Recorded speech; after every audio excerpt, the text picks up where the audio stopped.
What's up, y'all? I'm still out here at the range, as you can see back behind me on this cold, sunny day. Unfortunately, it's the time of day where the pine tree back there is taking over my sun. I hadn't had a whole lot of breeze today, which has been nice, but that's changing now too. The breeze is picking up, so it's been pretty decent today, but I got a feeling this one right here might be pretty cold, but it should be a pretty good 45 ACP test. So the jelly contraption is ready to go for one more test with a couple of chronos and 2 blocks of gel. Now again, I've done a couple of tests. This front block we're working in, everything's to the back. This second one up here got a little messy with the stuff we tested, so I'll leave some links up above if y'all hadn't seen that, but we should be good to go with this one. I'm hoping it all stays in this front block. Of course, as you can see, I'm using my heavy clothing barrier that's got the layer of denim, fleece, and 2 layers of cotton t-shirt. And what we got for this one is some 45 ACP Barnes Tac-X PD. Now this is their 185 grain solid copper expander. They're saying 1100 feet per second on this on the box. I could have sworn I saw 1000 on the sight out of a 5-inch, but this says 1100, so should be 1000 to 1100. Here's a look at your cartridge. You got a nice plated case there, and actually a plated projectile, because that is a copper expanding projectile there. Now this is plus P. I don't think I even mentioned that, so it's 45 ACP plus P there, so not the standard pressure. This should be some pretty good stuff. I've tested Barnes Tac-X PD in a few other calibers, and from what I can remember, they've all done pretty well. Now as far as what I'm testing them out of here today, I've got a couple of different barrel lengths as usual. For the short one, we've got my Glock 30 here with the roughly 3.8-inch barrel, and then for the full size, I've got my Rock Island 1911 with the 5-inch barrel. So hopefully after these first 2 pitiful tests I've done today, this one right here will give us some good performance. Let me get it all set up and see what happens. All right, let's see if we can get us some numbers out of this stuff, y'all. I'm gonna do a 5-round average from each barrel length, starting with this short G30 first. Now you're gonna see multiple readings from this lab radar. Your large numbers right here at the muzzle, and then you've got 5 across the bottom. The first one there is set for 3 yards, which is roughly where the gel is here at 10 feet. And then I've got the others set for 10, 15, 25, and 50 yards. Y'all can see I had to put my doggone hat on. It's getting cold out here just because of that wind. This wind makes everything just miserable out here. Now remember, this is saying 1000 or 1100 on the box, but that was from a 5-inch. So let's see what we get here. Don't feel very strong. 861, 1021. That was a heck of a spread. 981, 998, and 991. So all of them seem to be fairly close, except that first one probably on a cold barrel. Let's check out the average. All right, y'all, sure enough, that first low round gave us a huge spread. So we got a 5-round average of 970. We actually hit the 1021 on one of them, and up in the 900s on all of them, except that first one. It was 861 feet per second. Now that gave us an extreme spread of 160 with a 62.9 standard deviation, and that is some super strong wind gusts. I don't want my stuff falling over. So I know a lot of people talk about throwing out one if it's a cold barrel like that, but I'm leaving it. If y'all want to subtract it and do your own math on it, go for it. But my opinion is, if you had to pull that thing out with a cold barrel and pull the trigger, what are you going to do? You can't just throw the round out. But obviously, as far as, you know, for the sake of critiquing this ammo properly, like I always do, I'm going to keep that in mind for sure, you know, because 970, it pretty much met that 1000. That would be well within any kind of extreme spread. But enough of all that chit-chatting out here in the cold. Let's swap over to the 1911 and see what it does. All right, let's see what this 1911 does for it, y'all. I'm gonna tell you what, it is absolutely miserable out here because of this wind. I mean, absolutely miserable. If I wasn't out here already, I would not be out here doing this. Whew, let's see what we get. That feels better from the full size. 1101, 1054, 1101, 1089, and 1021. Was that all of them? Yeah, that was all of them. So definitely much better right there. Let's check out the average. All right, much better all around from the longer barrel. For a 5-round average that time, we had 1073 feet per second. We still had an 80 extreme spread with a 35.0 standard deviation. So again, just could be cold barrel. We had 1021 as far as the low, with a high all the way up to 1101. So 1073 right here. And if you remember out the G30, it was 970. So you're talking about 103 3 feet per second faster with that longer barrel. So that's a pretty significant difference in my book.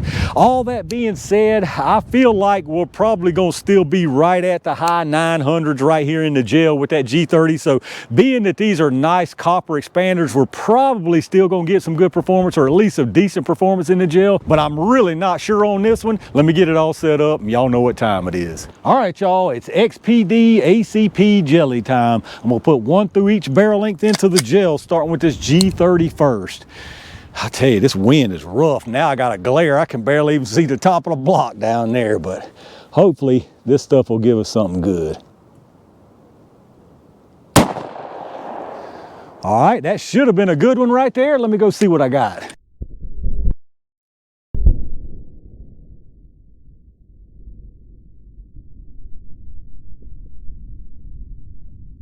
All right, y'all, that's exactly the kind of performance I was hoping to see right down there. That looks really, really nice. So I'm assuming this right here is gonna give us more really good stuff.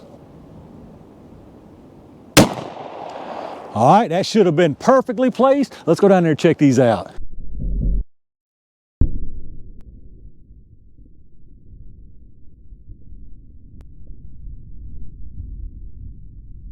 All right, let's check this stuff out down here, y'all. Finally, we got some good performance out of a test today. Really more than good. I think this looks incredibly nice. Very, very nice performance here. Both of them look almost identical. Y'all know I talk about that a lot. I really, really like that right there, because that way you know whatever the barrel length you might be carrying, you know what kind of results you're getting no matter what. So starting up here on the top, that was the G30. As you can see, it comes in here, immediate expansion, absolutely no doubt about it. That copper round doesn't care anything about that cloth barrier. Very nice disruption and energy transfer pretty much all the way through this block, probably an 1.5 inches short of the end down here, and you got some really, really nice expansion. And then of course down below that, that's the one from the 1911. I got you kind of at an angle above, so it's not superimposed over that one behind it, but again, very, very nice disruption. No doubt you had plenty of expansion going all the way through here. Very nice energy transfer, and this is exactly the same. I mean, there might be a 1/16 of an inch. You'd have to get in there and exactly get really, really picky about it.